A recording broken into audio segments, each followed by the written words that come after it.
Welcome to the NYU Steinhardt Jazz Interview Series. And tonight we have two very special guests, Mr. John Scofield and Mr. Steve Swallow.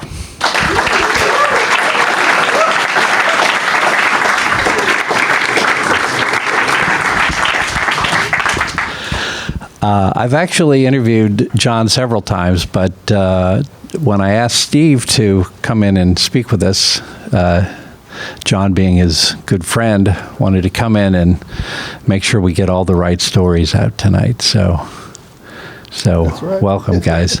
Hey, I want to start with, actually, Steve, I came to your house about 2 years ago now. Wow. Right? And I came there to interview you, and you said, let's interview Carla Bley first. And she normally doesn't like interviews, but somehow we ended up interviewing her enough that we used up all of our memory cards. Yes, you did. I took it well, don't you think? Yeah. So we had a short interview, but let's continue where we left off. Okay. And we were talking about, I was looking online today at stuff about you, and it usually starts around 1960 with Jimmy Giuffre.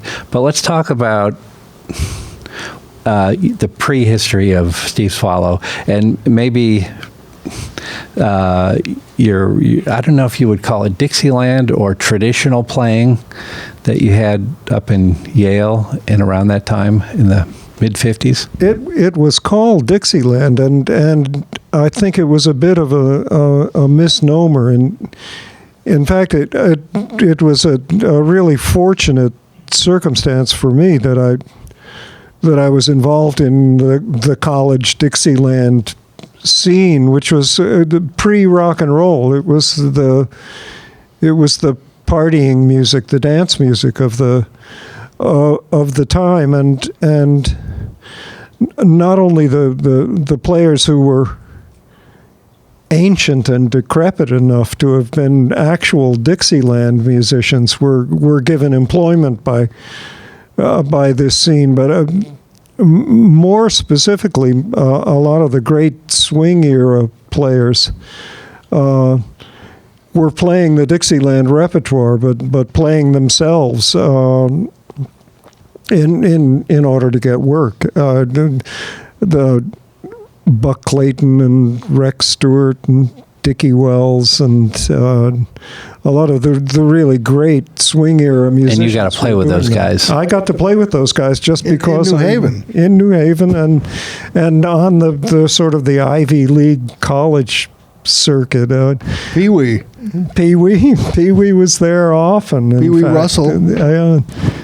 Vic Dickinson, a wonderful cast of characters, and I only got to play with them because I was privileged, because the band I was playing with revered these players and had the money to invite them up to play with us. And that was a college band at Yale. It was a college band at Yale University in the late 50s, 58, 59, and it was a scene that was just winding down. I seem to have just caught the tail end of several scenes, and this was one of them before rock and roll supplanted jazz music as the party music of choice. Now, did you also come into New York City and go to places like Nick's or Dempsey's? I did. I kind of played the last of those places as well, with the same cast of characters. There was a kind of mixture of what was left of the Chicago jazz scene, Jimmy McPartland and Pee Wee Russell and George Wedling and Cuddy Cutshall and Lou McGarity and then a lot of the swing era guys who had been reduced to playing When the Saints Go Marching In at the end of every set, and it's a lesson that I've kind of kept in mind through all these years. I mean, it was a kind of ignominious end for these guys, truth to tell. Well, after the big band era kind of ended after World War II or during World War II, the Louis Armstrong brought back his traditional group, his five-piece group. Was that the remnants of that, what those guys were playing? Because I think that became really popular, the Dixieland style. Definitely, and Louis Armstrong was kind of the flag bearer for the return of that music as a popular music. Hello, Dolly was a pop music hit, and all of that stuff, and yeah, that was definitely the case. Well, how do you transition from those guys into playing with Paul Bley and Jimmy Giuffre? Well, I was doing it simultaneously, and luckily bass players can get away with wearing multiple hats sequentially. One would hope. I was playing Dixieland, and I was seriously committed to playing as well as I could. When you're accompanying Buck Clayton, you don't mess around, you play. But I was also listening to all the Blue Note records and the Prestige records of that time. Again, this is the late 50s leading into 1960. And then purely by happenstance, I played a gig with Paul Bley, the pianist, in 1960 and was introduced to the possibility of playing without a predetermined chord sequence and without knowing at all what was about to happen in music, which was a radical and shocking departure for me. But then all of a sudden in 1960, I found myself simultaneously playing with Paul Bley and with George Russell and with Buck Clayton and and with Al Cohn and Zoot Sims. I mean, I was covering a lot of disparate idioms, but I must say I never found that in the least difficult, and I never felt that I was being hypocritical in any of these contexts. So I loved them all. Now, right down the street from here is where the old Five Spot was. Did you happen to go and see Ornette there in '59? Oh, very, very much so. My best friend and musical associate in college was a guy named Ian Underwood, who subsequently became a mother of invention and a L.A. studio ace. And he had gone to the Lenox School of Jazz, which was a summer jazz program in Lenox, Massachusetts, one of the very first of those jazz camps. And happened to go there the year Ornette also went as a student, which is an interesting turn of events, and came back from that experience telling me about Ornette and Don Cherry and telling me that I had to seize the first opportunity to hear these guys. And they came to the Five Spot, and Ian and I were there for opening night, and I was there constantly. Now, there were two bands the opening night. I know the answer to this because do you know who the other band was? No, I don't remember at all. It was Benny Golson, Art Farmer, Jazz Tet. Sure, they were there often. There would have been Addison Farmer playing bass, in fact, at that time, and Dave Bailey, and McCoy Tyner was the pianist in that band at that time. You weren't around to hear Monk and Train. No, I never heard Monk and Train. I was around at that time, but it was a very brief window when Train was playing with Monk, and I missed it. But I was hearing Monk at the Five Spot quite a lot, with Johnny Griffin in particular. Now, I want to go back to that older generation of the trad guys. What were their personalities like? Were they colorful? I say this because I interviewed Mercedes Ellington, and she was telling me about the band members from the Ellington Orchestra, and they said they settled arguments with their knives. They all carried knives. Yes. Well, I don't know. The guys I was playing with were kind of the survivors, and they had laid their knives down by the time I played with them. But they were a remarkable and colorful would be a mild word for them. They were a colorful bunch. And they seemed especially grateful that there were a few of us young kids who took them seriously. They were really generous. This was kind of before jazz was taught. Really, it had barely landed in the schools. And it was a kind of an apprenticeship system that was used to pass the music on. And I think these old guys, took that role especially seriously. Most of them were in their 60s or their 70s even, so they were experiencing intimations of mortality and seemed really eager to pass on what they knew. And I was very lucky to be where I was when I was there. There were a few of us. We were almost all of us young white kids from middle class backgrounds. Roswell Rudd, who just died, was preceded me to New York from New Haven by a couple of years, and was playing in the same circles I was playing in. So did those guys give you music lessons? Did they tell you how to play, or was it just get on the bandstand and deal with it? For the most part, it was get on the bandstand and deal with it. But if I had any questions at all, I was given thorough and very responsive answers by all of those guys.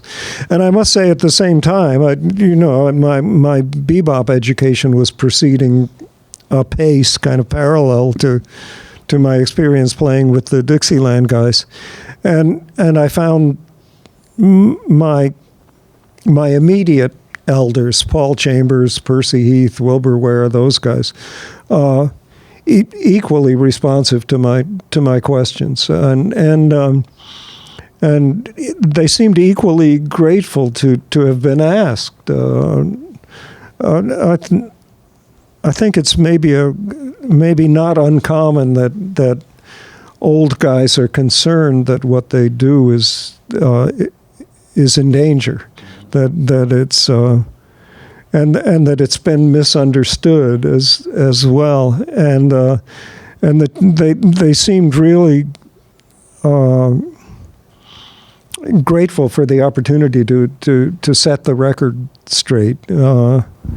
Now, the dichotomy between you playing and studying bebop and working with these swing guys or traditional musicians. I'm assuming the trad guys didn't read music, and they didn't play, and they played by ear. Yeah, I think that's true. Did you find that they had developed another sense of melodic invention that maybe we miss today because they lived in that community of this was the pop music of the day? Yeah, sure. And I think it's true that guys who don't read music are forced to develop different skills, and mostly having to do with hearing things acutely, and I think they were very very proud of the particular set of skills they had developed, and a little disdainful of guys who read well but played without the kind of ear skills that they developed by default. I did a clinic once with Roy Haynes when he and I were playing with Gary Burton, and Gary did a very articulate presentation that lasted exactly 45 minutes. Using a blackboard with the staves written on it and lots of notes on the board and all of that stuff. And at the end of the formal presentation, there was a question period, and some kid in the back row raised his hand and said, "I'd like to ask Mr. Haynes something, Mr. Haynes. I noticed you haven't said anything at all yet," which is true. He hadn't said a word. I've heard that you don't read music. Is that true? And Haynes, without missing a beat, as was characteristic of him, said, "Who told you, Chicken Little?" Very. I think there's a great sense of pride in a lot of the older guys that an extremely advanced and complex set of skills derive from ear training and not from the ability to read music. Well, John had mentioned Pee Wee Russell. Now, there's a character. What can you convey about him? Anything? Pee Wee was oblique to a fault. Pee Wee never addressed anything head on. Pee Wee never said anything like, "It's a nice day today." He just wouldn't. And by the time I got to him too, he was an immensely sad person, and I think had been brought kind of silent by the weight of his sadness. I may be romanticizing him a bit and reading stuff into the way I saw him, but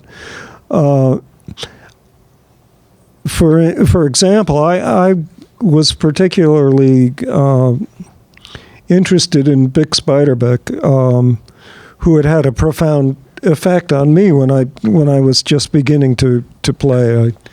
And I saw my friendship with Pee Wee as a chance to connect with Bix, because Pee Wee and Bix had been good friends and roommates. And Pee Wee would not talk about Bix, never, during the entire few years that he and I crossed paths fairly often. Whenever I could, I brought Bix up, and as soon as I did, a window closed. Pee Wee just wouldn't. And he was kind of like that. He would also seem not to be there, and all of a sudden to just twirl on a dime and say something absolutely incisive and aware. He was a remarkable person. I was eating dinner once with him after a gig, and these were the days when gigs went until 3 o'clock in the morning. So we were sitting in a Chinese restaurant at 3 o'clock in the morning with Marion McPartland, because the gig was Jimmy McPartland's. It was Jimmy McPartland's band, and Marion had come to visit Jimmy. And Marion, Pee Wee got up to leave. The rest of us were still engrossed in our food.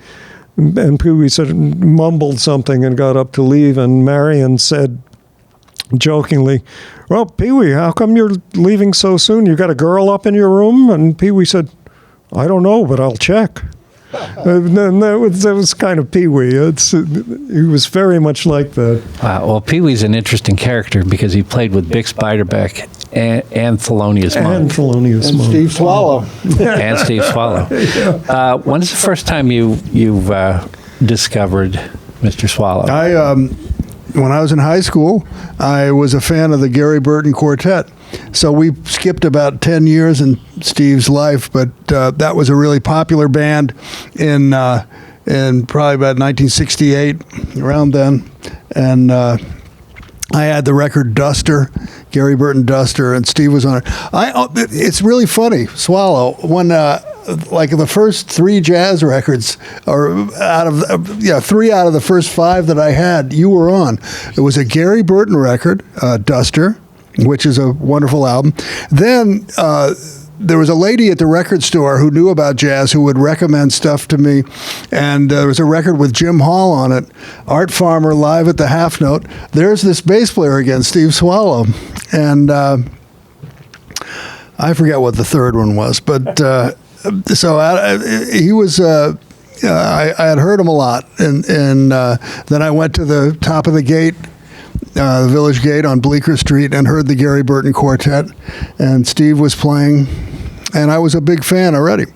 And so then I I go to Berkeley the next year, and I had seen Steve at Newport with Gary Burton and Keith Jarrett, and that summer. And then I went to Berkeley, and and I had heard you with Chico Hamilton. I knew all of Steve's stuff. I was a jazz kid, and I went to Berkeley, and the second year I went to Berkeley, they announced to us before my second year that Gary Burton was going to come to teach. And I thought, why would Gary Burton want to come to teach at Berkeley? He's already got all these gigs and stuff playing with his band. That's crazy. But sure enough, Gary Burton showed up and taught us, and I got to know him because my roommate was a really good drummer, Ted Siebes. I wasn't nearly as along as those guys. So we had a rhythm section, and Gary would come jam with us every day after school, which was an amazing experience for me. And then after a few months, and we were hanging out, and he said, "Oh, my friend Steve Swallow is going to come to Berkeley to teach. I'm going to bring him in." I said, "What's going on? This is fantastic. All my favorite players." So then Steve came to Berkeley to teach, and we met then. I wasn't a formal student of Steve's, but, I've been informally his student since then, and that was, I think it was 73, but maybe it was 1974. I'm not sure. Somewhere in there. Yeah. I broke your guitar. That's Steve how we met. broke my guitar. He broke it in. No, this guy, he had he'd only been playing electric bass for a couple of years. What did he know about guitar? But he was this old experienced jazz guy who said, "Oh, I'll do a neck adjustment on your guitar, where you turn the thing," and it destroyed my nice old Gibson guitar. Yeah, broke it. Yeah. We've been best of friends ever since. He owes me big time. Yeah. Hey, let me ask you something, because we're on film and we need to clarify this now after years. Where'd the real book come from? Okay, well, I can divulge some of the information, and you know too. There were a couple of guys who were students at Berkeley in the mid '70s, and I've sworn to them that I wouldn't say their names, so I won't say their names. And they got the idea of doing it in order to make money to get through school, just to pay for school, and came to me early in the process to ask me if they could use my tunes. Can I interrupt for a second? Yeah. Because it was a fake book that's illegal. So this was, a thing they used to have were the lead sheets that people would publish, underground. It was a thing a guy would sell them out of the back of his car, the trunk, in the parking lot of a music store, and so that's what this was songs that were written out by students and then Xeroxed. Yeah, exactly. And when they came to me and asked me for my tunes and for my help, I had to kind of confront the issue of copyright royalties, that kind of stuff, because clearly they weren't prepared to set up the mechanism for paying royalties on the songs they intended to publish. I thought about it for several days and then decided that I wanted to do it, that what was important to me was to make my songs available to people who wanted to play them. I also reasoned that in the end, I'd probably profit from having them available in print, that eventually guys who played them would grow up and record them, and I'd make money in that way. And that turned out to be the case. It turned out to have been a wise financial decision. But I also kind of worked through the ethical stuff and decided that I really did want my tunes to be available. And at the request of the guys who did the book, I also contacted Carla Bley and Steve Kuhn and a few other people who wrote tunes that I knew, and explained the situation to them and asked them if they wanted their tunes in the book as well. And they both of them decided that they did, and gave these guys a bunch of their lead sheets as I gave mine. And then I gave them some further help proofing stuff and giving them Jim Hall's changes to Here's That Rainy Day, and what I could. I thought it was a good thing, but that's about the extent of my involvement in it. And then I watched these guys finally get the book together. One of them had a beautiful manuscript that's subsequently become classic. I think it's called the Real Book font. It's called the Real Book font, and it is exactly, it imitates with uncanny accuracy his hand. He went on to be a big-time music copyist in Hollywood, as a matter of fact. They put the book out, and it was indeed, it was photocopied and sold in the under the counter in Boston.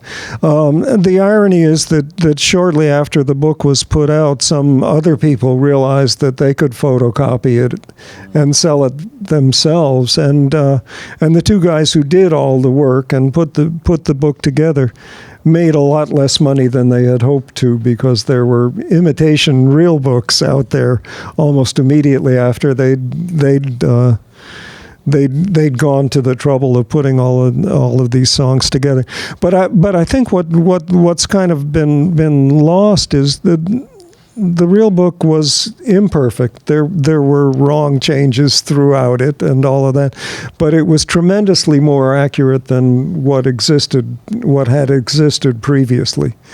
And also, it was a lot more legible. It was easy to read. And I saw the immediate effects of that book's appearance just because I had to walk past a lot of practice rooms to get to my office at Berkeley to teach every day.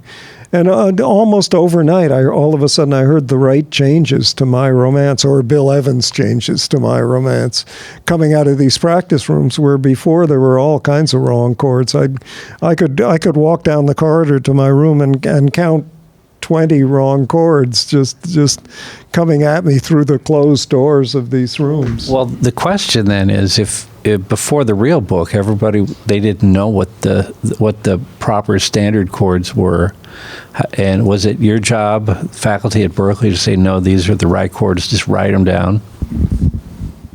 I think it was hoped that we would impart some of that kind of information, but I would also say that there was a thriving culture, professional music culture at that time of guys who played gigs without sheet music. All of the dance band music of that time, the society dance band music, Lester Lannon, all of that kind of stuff was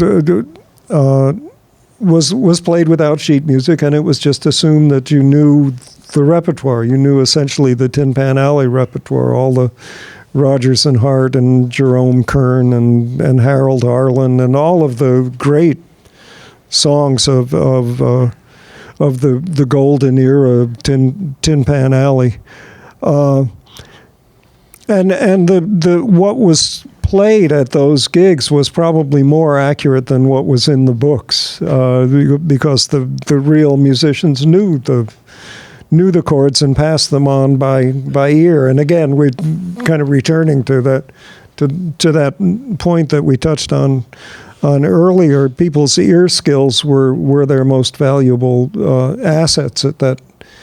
In those days, and at the time the real book came along, already those ear skills were being relegated to the side, and sight reading and all of that was assuming greater importance. John and I had a discrepancy the other day because we were trying to decide where the name of that book, it's fake book. So I said, well, it's not fake, it's real. That's my understanding of it. What's your version? It was the real paper. Do you remember the Real Sure, paper? I It was do, the yeah. underground newspaper in Boston. So I never even, maybe I'm completely wrong, but I thought that the way it was printed too was kind of the way the Real paper looked. You know, the Interesting, font, the writing for the. That's how I thought it came from that, but it doesn't make much sense. I'll buy that. Yeah. Okay, John, I want you to ask questions that nobody else would ask except John Scofield. Steve? No, ask them of Dave. Dave. Boy, now you're putting me on the spot. I don't know what to ask him now, but I can ask him anything, and he'll have a good answer. Can I have the car? Can I have your bass, Steve? So, you took us up to the early '60s. After that, and when you first played with Paul Bley and he wanted to play free, do you have any memory of how he explained that to you, or you had Ornette records? So No, I didn't. But at the time I played with Paul Bley, I had not yet heard Ornette or any other music that came to be called free at all. Paul was an utter shock and a revelation to me, and he was being very much himself. The gig I was called to play with him was at Bard College, and I got there in the afternoon, and Paul arrived shortly thereafter. With Carla Bley in tow, who's now my partner. So it was a fateful day. It was a remarkable day. Both my personal and my musical fate was sealed that day. And I had, when this gig came up and I had decided to do it, I went to the music store in New Haven, which was an excellent music store, to try to find some examples of records of Paul, and they're Cutlers, yeah, indeed, and there were none. So I arrived at Bard College having no idea what Paul played like, and having no idea what we'd do. So at the sound check, I asked him if he had any music for us to play, and he said no. And I said, well, can you give me any idea what tunes we're going to play? He said, no. And he was very succinct. He was being Paul, and he just deflected my curiosity, and at every turn. So by the time we actually got to the gig, I was kind of near panic. I thought, well, I'm about to get up on the bandstand with this guy, and I have no idea what we're going to do.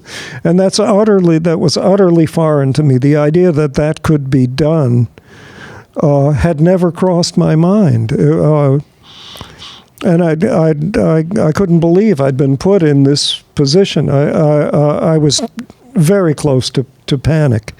And then we were announced, and Paul did what Paul often does. He just kind of sat there, kind of daring everybody else on the bandstand to play the first note. And of course, I also was utterly incapable of playing a note.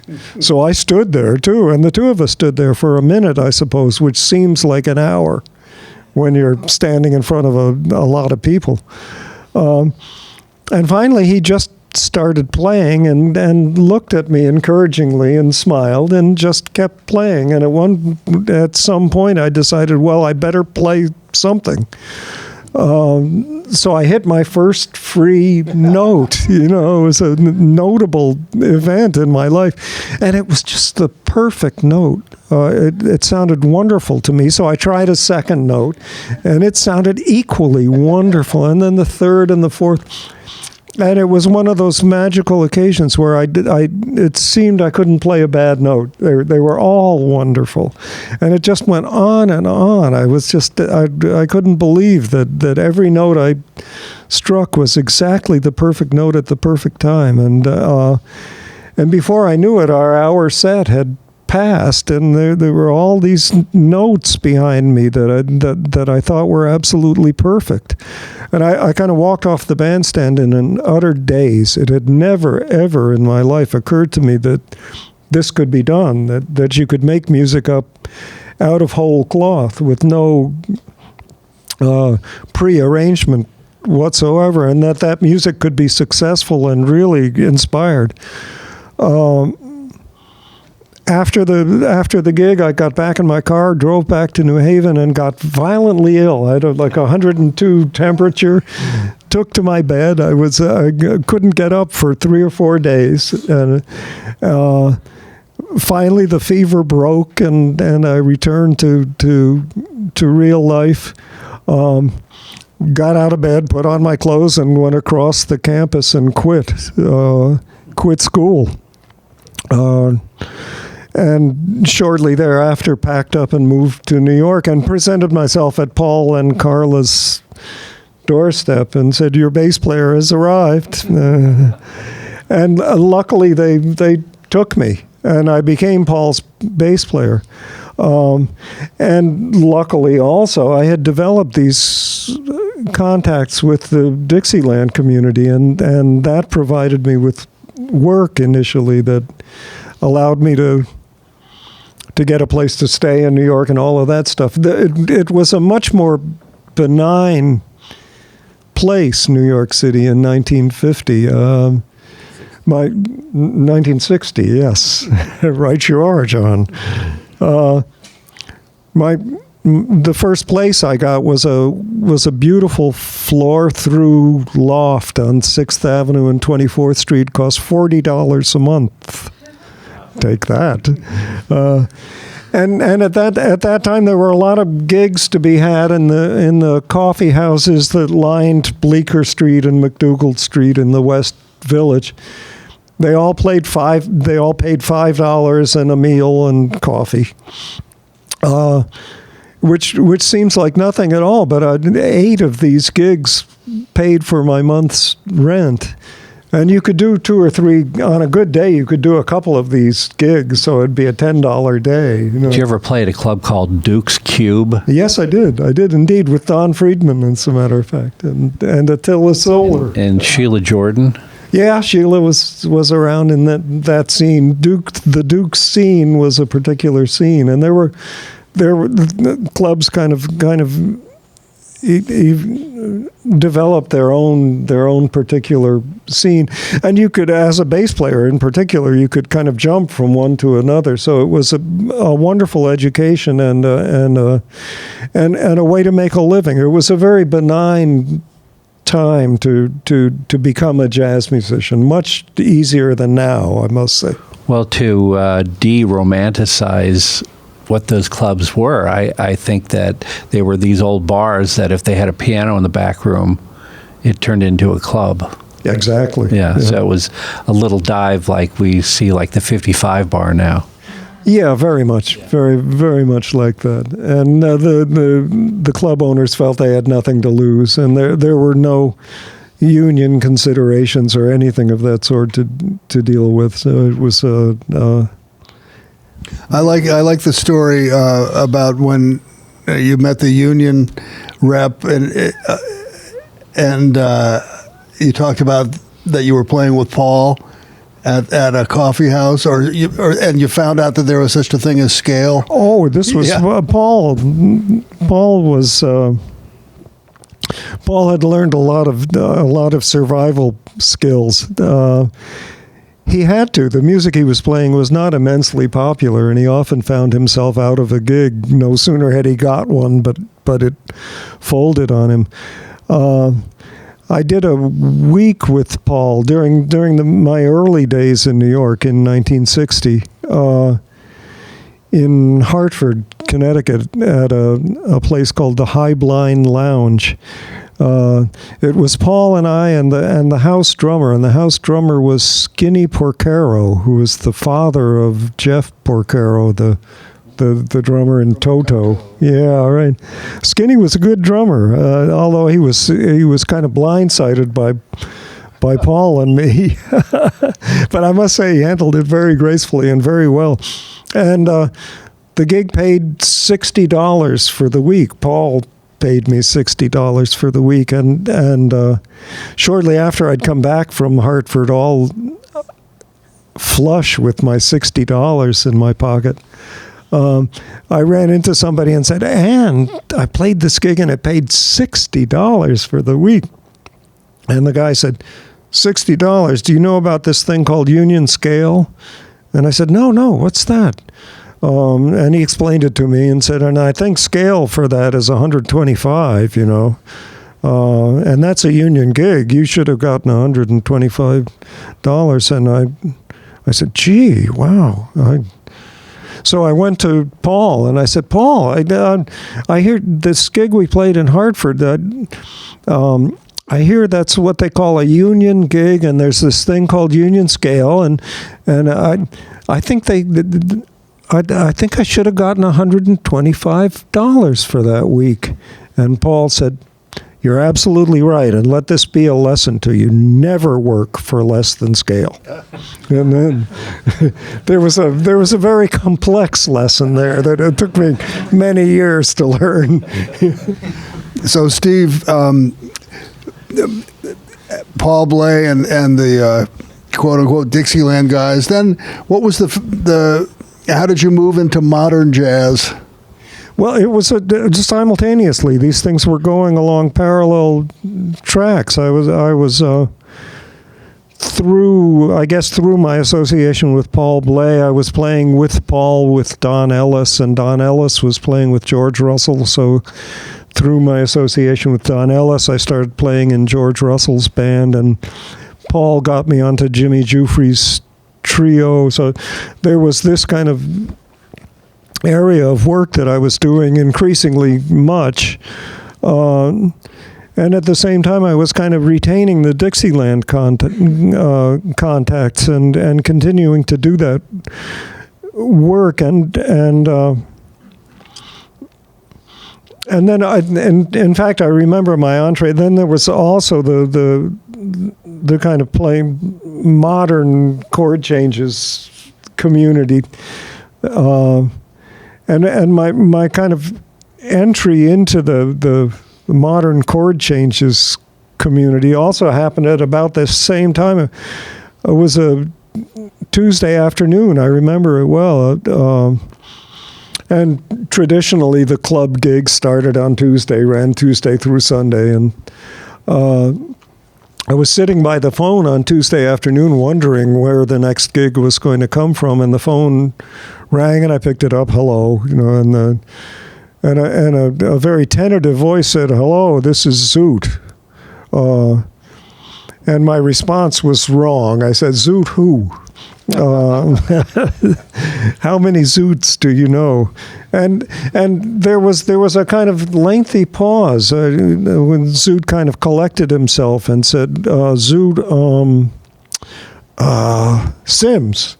I swear it took him a minute to get his last name together, and I was obviously the 30th bass player that he had called, and it was Tuesday afternoon for the gig began 3 hours hence. You know, he said, "Are you free for the weeks?" And so I ended up playing with Al Cohn and Zoot Sims for the week at the half note. Dave Frischberg was the piano player. I remember the drummer was Mousy Alexander, great drummer, as a matter of fact. And the half note was a kind of nexus for the guys who played well on chord changes. Art Farmer and Jim Hall were hanging around at that time and putting their band together, and heard me play with Alan Zoot, and the opportunity to play with them arose haphazardly in that way. I think that's generally how life in the music biz goes. It's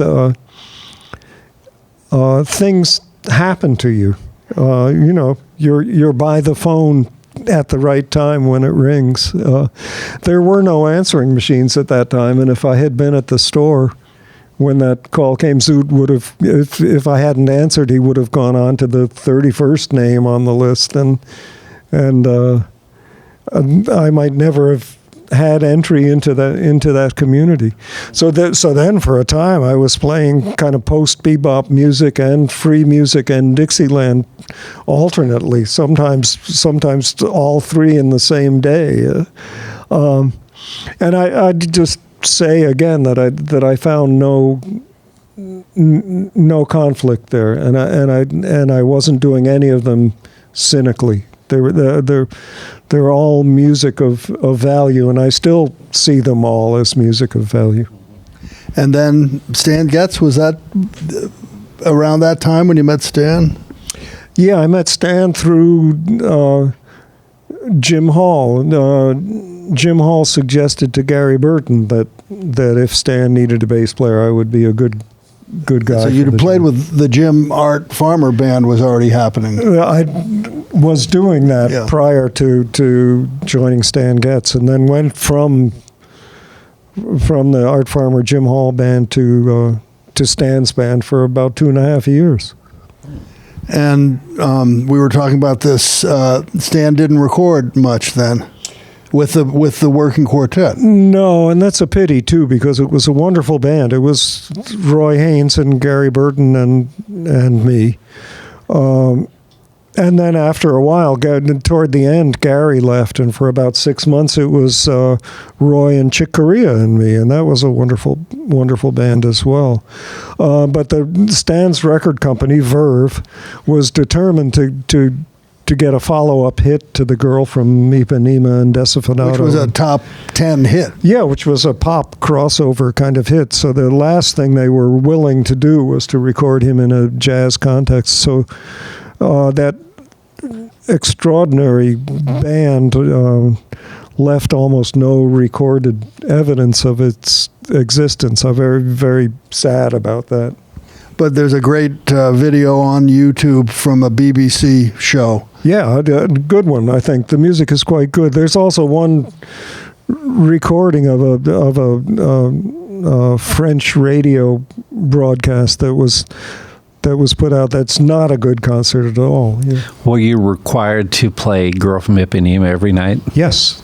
Every set, probably. Yes, we were, and we played it willingly enough. It was understood that was the price of the constant work that we had. Yeah. And that's when you met João Gilberto? Yes. No, I had already met João. Again through Jim Hall. João had become a kind of pop star in Brazil, but had no presence in North America at all. And Helen Keane, who subsequently became Bill Evans' manager, brought João up to New York to play the Village Vanguard, and needed a bass player, and I luckily got elected and played several gigs with João that were a revelation to me. I had no idea you could play that soft. To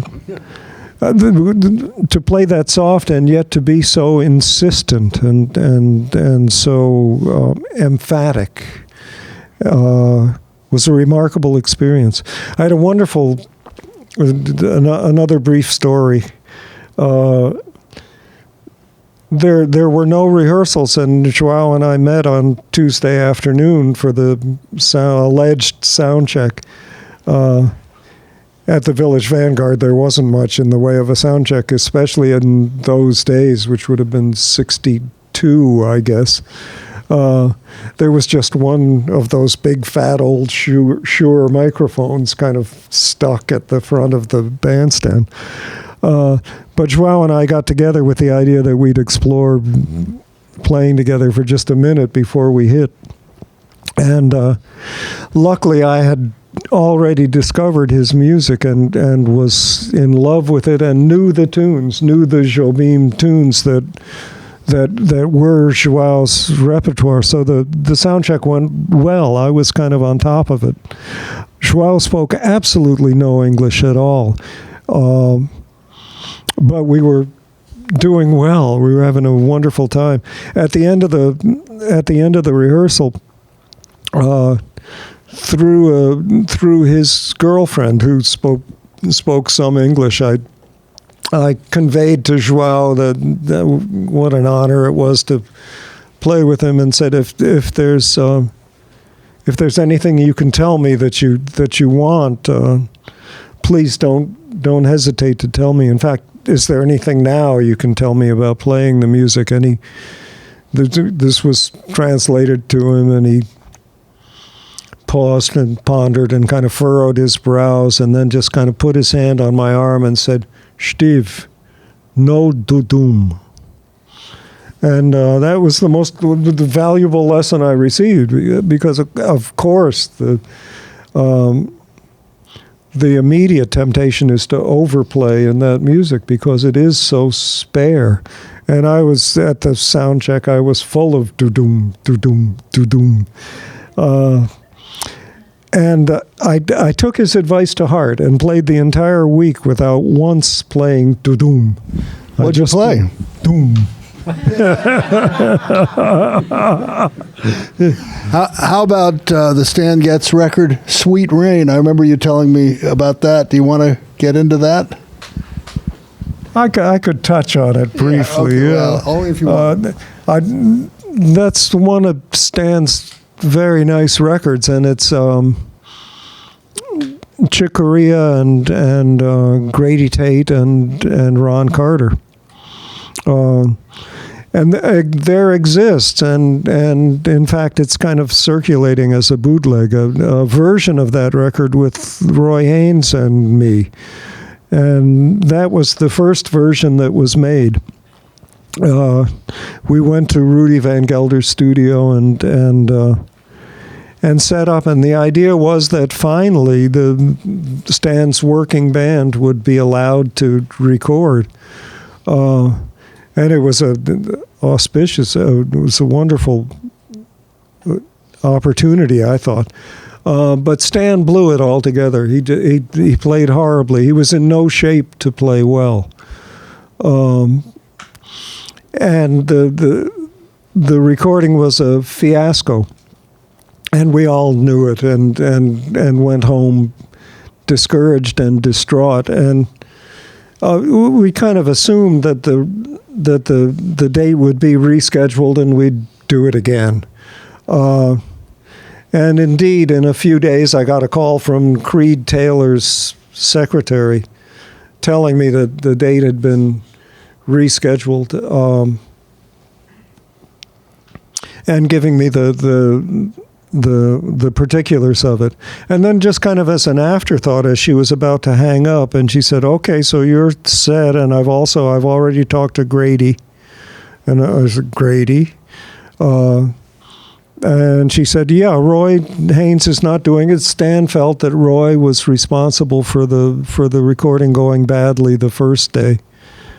So we've replaced Roy with Grady Tate." So I said, "I'm not doing it either then," and didn't. And Ron did the recording, and I must say it came out very well. But that was kind of the beginning of the end of my relationship with Stan, because he did a bad thing. In point of fact, Roy's playing was, as always, impeccable, and Stan himself should have borne the responsibility for the failure of our version of Sweet Rain. I've got to butt in. After I've known this story since I first met you, and 40 years ago, and then I was talking to Chick Corea, and we were talking about you, and Chick said. He verified your story, and he remembered that there was a band meeting too, where you and Chick talked, and Chick was like, "Yeah, I'm not going to do it either," and you said, "Well, Chick, no, you've got to do it. It's all your music because it's some of Chick's famous tunes." Yeah, and Chick you said, well, that you convinced him to go ahead and do it, but you weren't going to do it because of Roy. And That's true. That's true, and I hadn't thought of that until now, and I think it was the right thing. I think it was tremendously important for Chick to have those tunes, and they were some of his iconic tunes. Windows was one of them. Letha, right?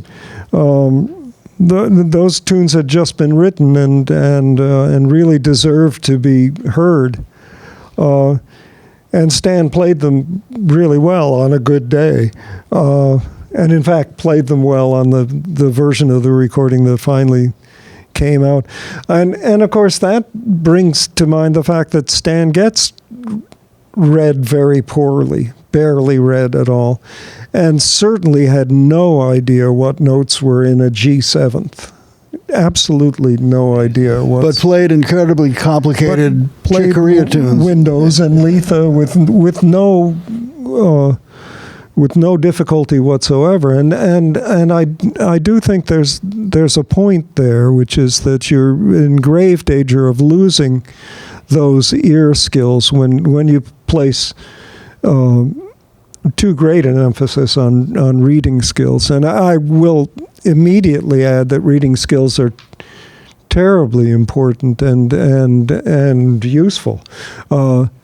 Not only do those skills get you gigs, but they're the doorway into all kinds of music, to the understanding all kinds of music. And I would never speak against reading skills at all, but I would also advocate for ear skills at an equal level. Now, there happens to be an 800-pound gorilla in the room, and that is, we've been talking about your life as a bass player, as an acoustic bass player, and it turns out that you don't play acoustic bass for many, many years. So can you talk about your transition? And I was just thinking in my head, it's like, what would all these guys that we talked about thought about if you would have walked in with your electric bass? Most of them would have left the room. There was a tremendous prejudice against electric bass when I discovered it in 1970 in the jazz community. It was.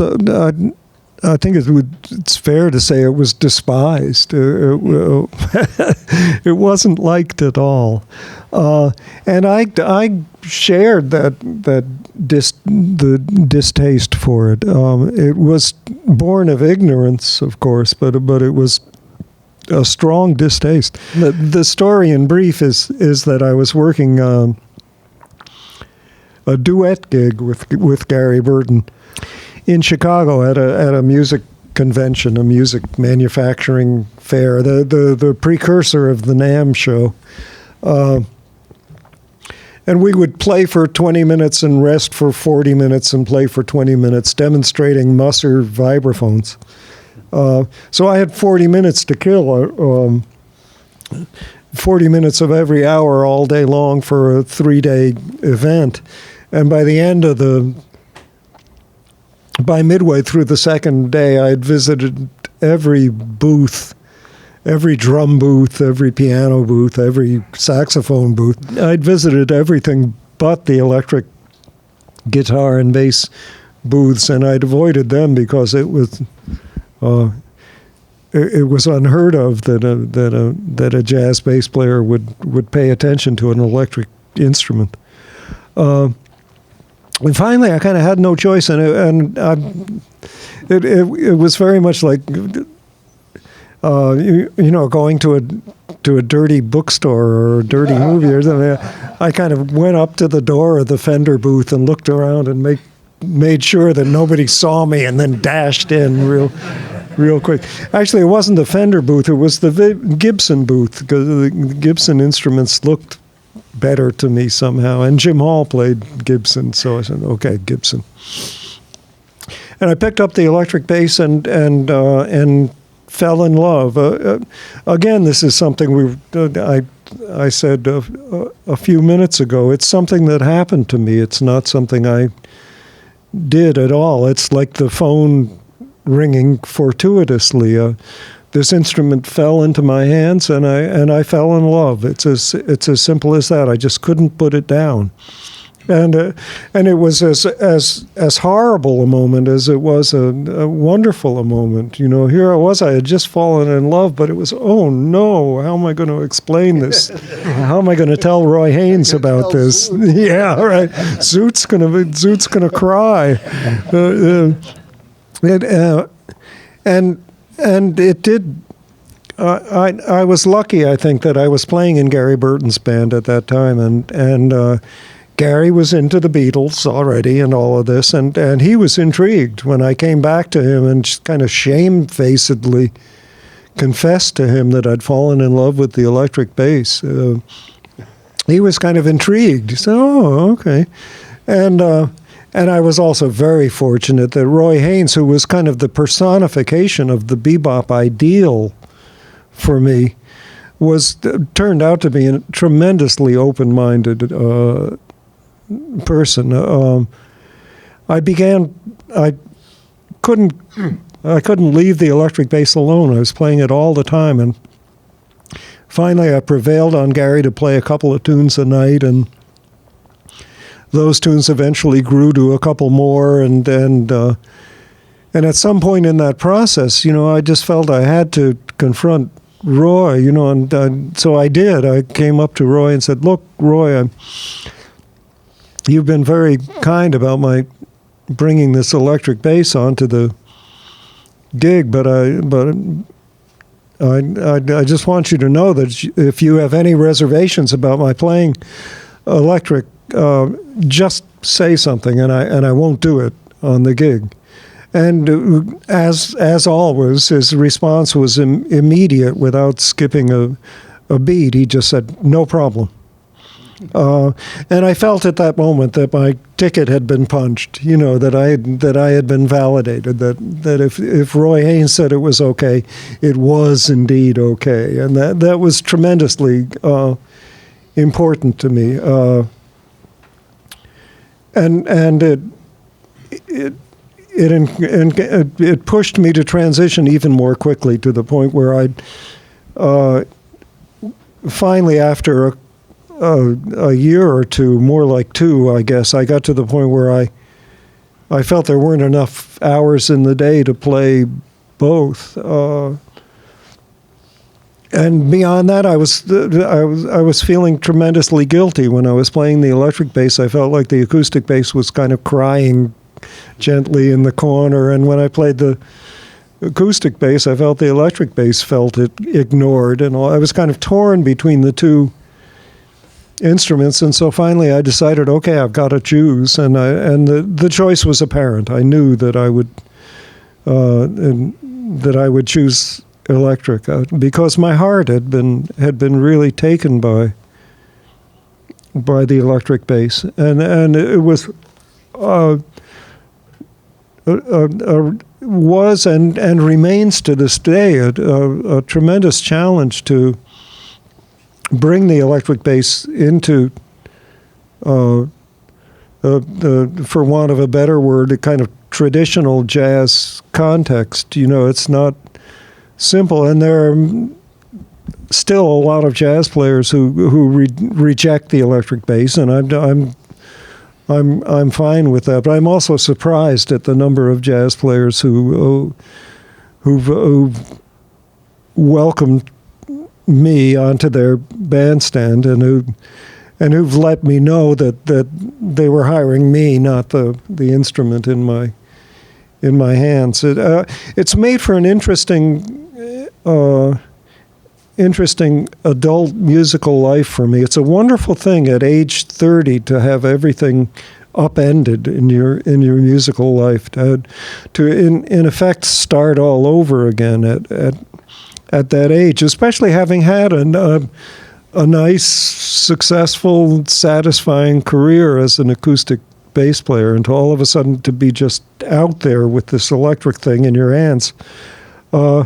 but I knew there was nothing I could do but pursue the electric bass, and it's been great. I mean, there's a lot to be said for playing an instrument that has no tradition, at least in the idiom.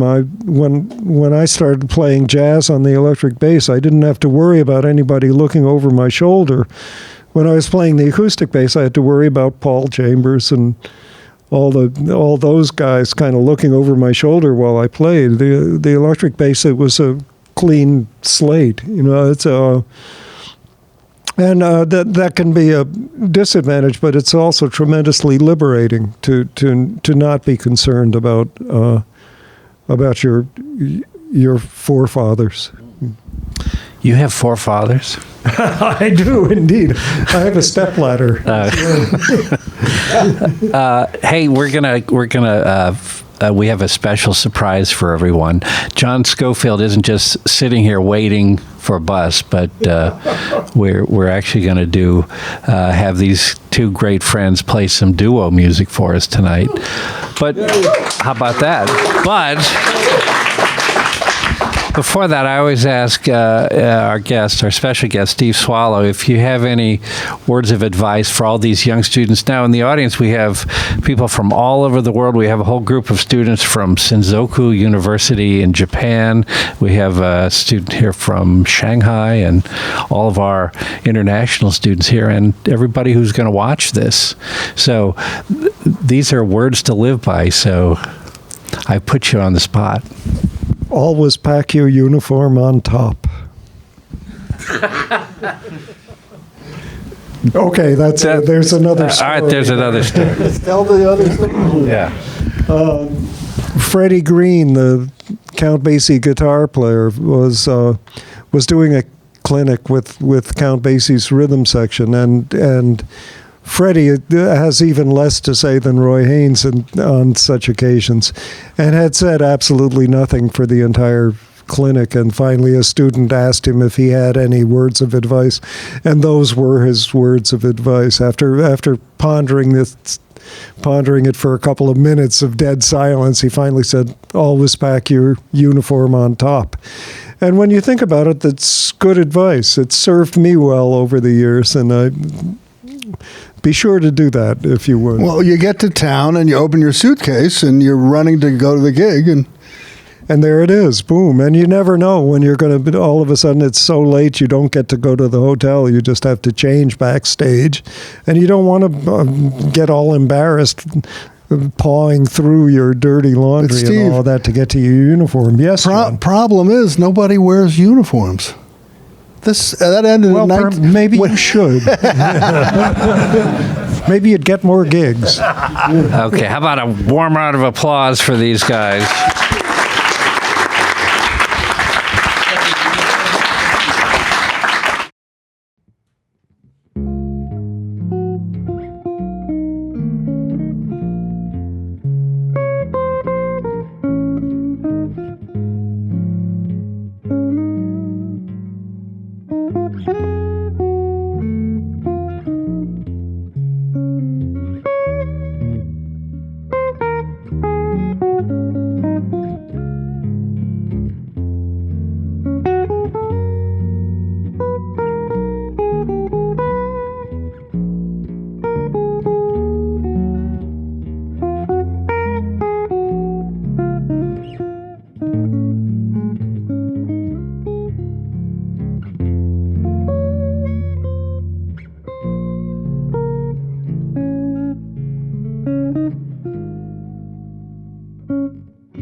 Mm-hmm.